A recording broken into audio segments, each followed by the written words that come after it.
멋진 강연 잘 들었는데요.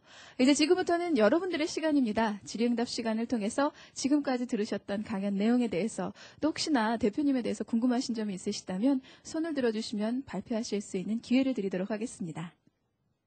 네, 저 뒤쪽에 계신 남성분께 우선 기회를 드리겠습니다.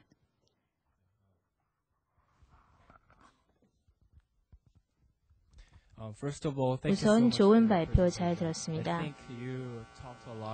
마일링거 사장님께서 혁신에 대해서 많은 말씀해 주셨습니다. 하지만 혁신은 다른 차원에서 이루어질 수 있습니다. 예를 들어서 프로세스에서 혁신 또는 운영 면에서 혁신도 있기 때문에 사장님께서 보시는 시멘스에서의 혁신을 이룰 때 운영 면에서의 혁신 그리고 프로세스 면에서 혁신이 어떻게 되고 있는지 보시는지 여쭤보겠습니다. 특히 시멘스 같은 다국적 기업에서는 많은 운영 면에 있어서 많은 복잡성을 갖고 있기 때문에 운영상에서의 혁신, 기타 분야에서 혁신이 어떻게 되고 있는지 말씀 여쭙겠습니다. 예, 말씀하신 대로 많은 혁신적인 활동은 프로세스 분야에서 이루어지고 있습니다.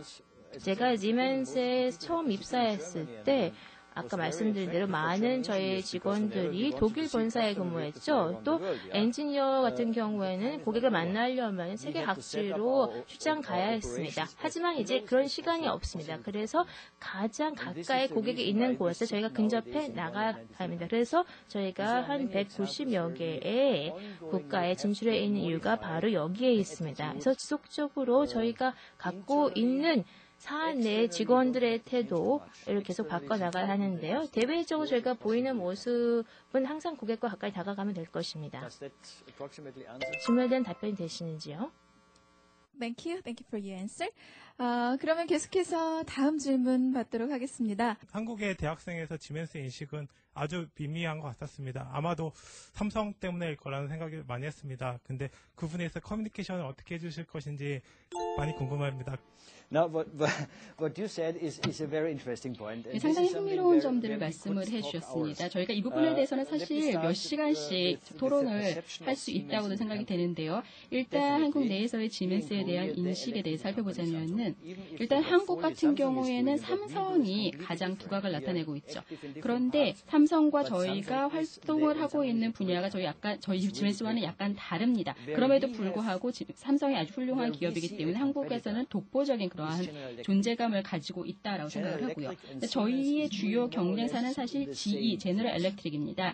GE와 시멘스가 비슷한 분야에서 활동을 많이 하고 있고요. 발전이라든지 헬스케어 장비라든지 조명이라든지 이러한 부문에서 그 사업을 하고 있기 때문에 GE와 시멘스의 사업 영역이 80% 정도가 중복이 되고 있어서 GE가 저희와 상당히 유사한 기업입니다. 차이를 한 가지 좀 말씀을 드리자면은 지멘스 같은 경우에는 소비자 제품들이 없습니다. 다시 말해서 가전제품 같은 것들을 지멘스에서 구입을 하지는 않죠. 그러나 GE에는 그러한 가전제품들도 있습니다. 그러다 보니까 사람들이 GE에 대해서 더 잘 알기도 하죠. 절대로 제가 가정주부들을 폄하하려는 것이 아니라 가정주부가 지멘스의 발전 장비에 대해서 관심을 가지실 리는 없습니다. 그리고 또 예를 들어서 철강이라든지 이러한 것들에 대해서 저희가 이야기를 하더라도 이러한 부분에 대해서 관심을 갖는 그러한 분들은 해당 분야의 전문가들입니다. 그렇기 때문에 저희 전기전자 기업으로서 지멘스에 대한 사회 전반의 그런 인지도를 높이는 것은 좀 쉽지는 않습니다만 지적하신 바는 맞습니다. 저희가 한국에서의 인지도는 아직은 그렇게 많이 높지 않을 수도 있고 사실 그냥 외자 기업으로서 진출해 있다라는 것 정도로 알려져 있을 것 같습니다. 그리고 또 한국 같은 경우에 특히 삼성이라는 아주 훌륭한 기업이 있기 때문에 더욱더 그럴 수도 있겠죠. 사실 저 같은 경우에 독일에 있을 때 지멘스 에 대해서는 잘 알고 있었고 또 반면에 미쓰비시와 같은 그러한 일본 기업에 대해서는 잘 몰랐었는데 그것은 독일에서는 지멘스가 가장 유명한 기업이었기 때문이죠. 비슷한 상황인 것 같습니다. 잘 들었습니다. 2018년 유엔이 생각한 미래 보고서에 따르면 인류는 식량 문제, 자원 고갈, 그리고 지구 온난화, 그밖에 물 부족 문제 등 많은 문제를 가지고 있어서 기업 입장에서는 정말 혁신이 필요한 바로 당면한 과제가 아닐까 싶은데요. 그런 입장에서 대표님께서는 앞으로의 이 미래 기업 입장에서는 낙관적인지 비관적인지 혹시 낙관적이라면 새로운 사업의 기회를 보시는지 정말 궁금한데요.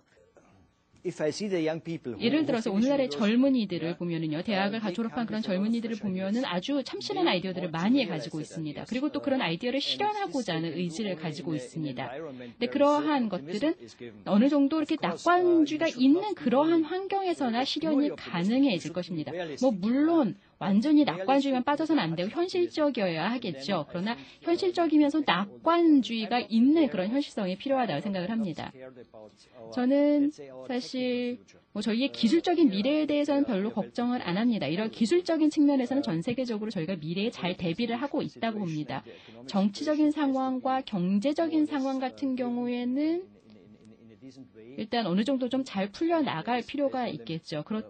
그렇다면은 앞으로 큰 문제가 없습니다. 그런데 현재로서는 사람들이 현재 상황을 보면서 좀 약간 비관적인 생각을 할 수 있습니다. 그러나 위기는 이번이 처음도 아니었고 저희는 위기를 항상 잘 극복해 나갔습니다. 위기를 통해서 교훈을 얻기 때문이죠.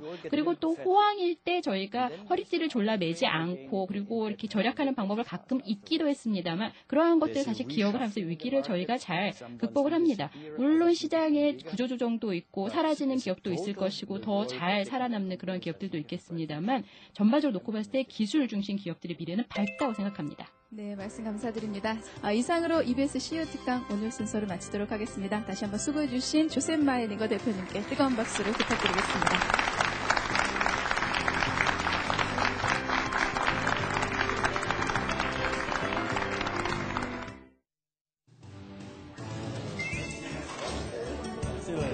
See you. Bye-bye.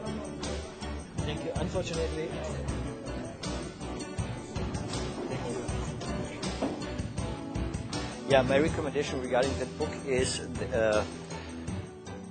it is the story of a British explorer who led 30 people to the Antarctic to cross for the very first time the Antarctic. They got shipwrecked, they got lost for 2 years, and he managed in 2 years' time to bring everybody safe back to home. And it shows what a man with passion, with a strong willingness, with a clear sight what he wants to have, what he can do. And I think especially in these times that's a very important message because we are facing difficult times in the present economy.